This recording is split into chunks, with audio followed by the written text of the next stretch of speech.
Welcome to New Genesis novel, where the greatest minds are modernized for today. Hello, I'm Katherine Mansfield, the author of Masterpiece.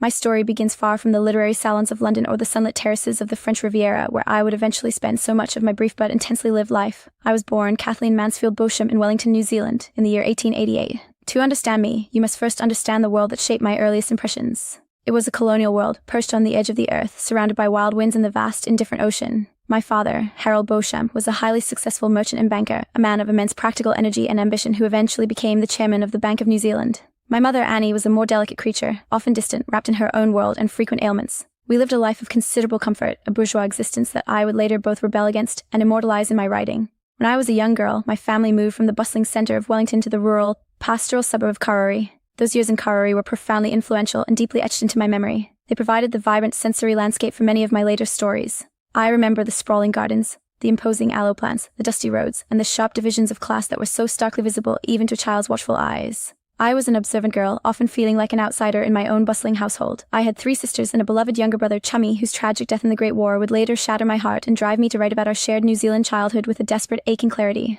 I retreated into books in my own imagination, finding solace in the written word when the real world felt too loud or too demanding. Despite the physical beauty of my homeland, I always felt a profound restlessness deep within my bones. New Zealand felt too small, too provincial, too stifling for the grand, sweeping life I imagined for myself. I possessed a burning desire for experience, for art, for the kind of intellectual freedom that I believed could only be found in Europe.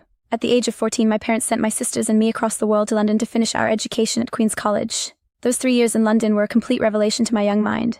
I discovered the decadent movement and the thrilling pulse of a cosmopolitan city that never seemed to sleep. I learned to play the cello with a fierce passion. I wrote voraciously in my notebooks, and I began to deliberately fashion myself into a Bohemian artist. When I was forced to return to New Zealand in 1906, I was utterly miserable. I chafed against the polite, restrictive society of Wellington. I felt like a wild bird trapped in a very respectable gilded cage.